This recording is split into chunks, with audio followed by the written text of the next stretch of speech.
Kongsi sikit pengenalan tentang sistem Smart RPH online Okey, sistem ni adalah 100% online bertujuan untuk membantu guru-guru lah, khususnya guru arus perdana, sekolah rendah dan sekolah menengah.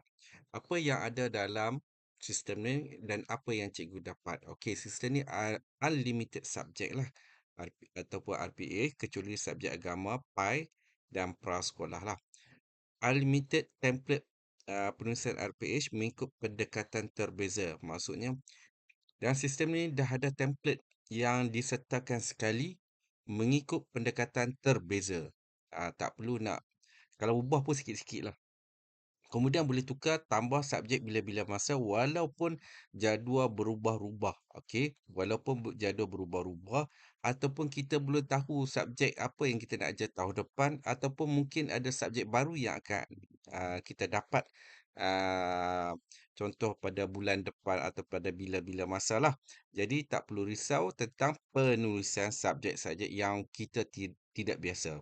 Kemudian penulisan mengikut format pembelajaran dan tahap murid sesuai digunakan pada laptop, MacBook, iPad, Surface, semua sekali lah. Telefon dia lebih sesuai, lebih friendly kepada telefon lah.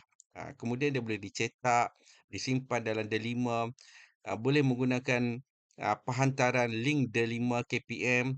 Okey. Kemudian lebih responsif, lebih laju, lebih kemas, lebih mudah. Okey, kemudian cikgu tak perlu nak edit, semuanya auto. Klik je butang jana RPH, okey, sistem akan secara auto akan menulis, sistem yang akan menulis RPH cikgu mengikut subjek, SP dan SK yang cikgu tetapkan. Okey, kemudian penulisan AI ni lebih human, lebih tersusun. Kemudian kita bagi siap-siap 1000 kredit AI yang untuk cikgu jana lebih cepat dan lebih tepat.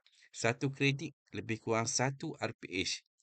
Okey, siapa yang sesuai untuk sistem Smart RPH?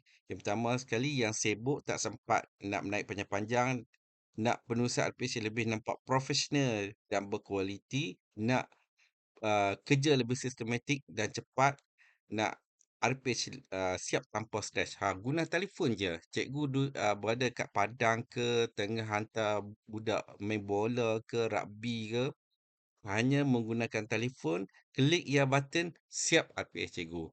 Okey, di bawah kat sini saya tunjuk paparan RPH, maklumat sekolah, maklumat guru, jadual persekolahan dan rekod pengajaran harian.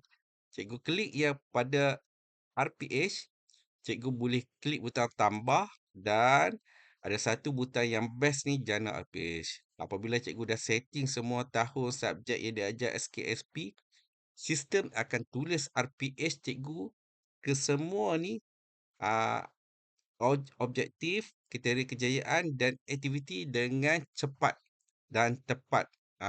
Tak boleh nak beza robot buat ke manusia buat.